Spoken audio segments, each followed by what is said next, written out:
ইয়াত বিপিএফ দলৰ কি দখল এফচি আন্দোলন কৰি পেলাই আন্দোলন কৰিছে এফচিৰ সংগী মিত্ৰ দল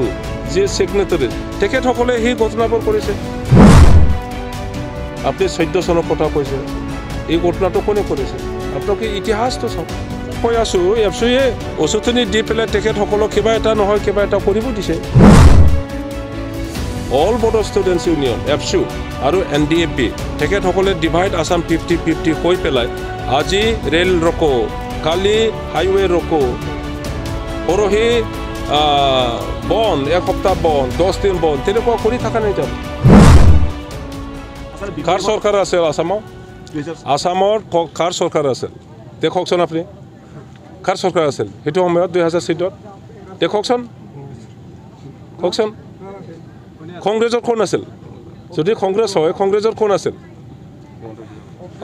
আপুনি কওক জোৰকৈ কওক কিয় লুকাই লুকাই থৈ কৈছে জোৰকৈ কওক তেখেতসকলে কিয় একশ্যন লোৱা নাই ল এণ্ড অৰ্ডাৰটো BTCত নাই আমিতো একো কৰিব নোৱাৰোঁ পুলিচবিলাকেতো আমাৰ কথাটো নচলিব তেখেতসকলৰ কথাতে চলিব যদি ইয়াৰ তেনেকুৱা ঘটনা হৈছে একশ্যন কিয় লোৱা নাই একশ্যন ল'ব লাগিছিল বিপিএফক কিয় দোষাৰোপ কৰিছে এইটোৰ কাৰণে মই ৰাজহুৱা কৰিছোঁ এতিয়া আপোনালোকৰ দ্বাৰা যে BTCয়ে সদায় 2005 চনত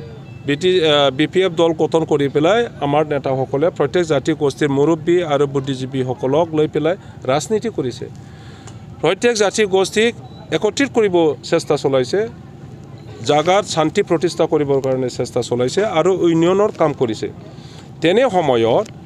অল বড়ো ষ্টুডেণ্টছ ইউনিয়ন এফচি আৰু এনডিএফবি তেখেতসকলে ডিভাইড আসাম 50-50 কৈ পেলাই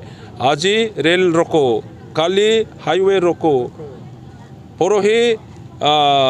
বন এক সপ্তাহ বন 10 দিন বন তেনেকুৱা কৰি থকা নাই জানো ইয়াৰ উদ্দেশ্যটো কি বিপিএফ দলৰ যি চৰকাৰ এই চৰকাৰটো ডিষ্টেবিলাইজ কৰিবৰ কাৰণে এইটো কৰা হৈছিলে হয় না নহয় তো ইয়াত বিপিএফ দলৰ কি দখল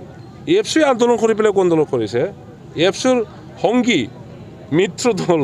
যে সেক্ৰেটাৰী তেখেতসকলে সেই ঘটনাবোৰ কৰিছে আপুনি 14 চনৰ কথা কৈছে এই ঘটনাটো কোনে কৰিছে আপোনালোকে ইতিহাসটো চাওক কৈ আছো এফচিয়ে অচুতনি দি পেলাই তেখেতসকলক কিবা এটা নহয় কিবা এটা কৰিব দিছে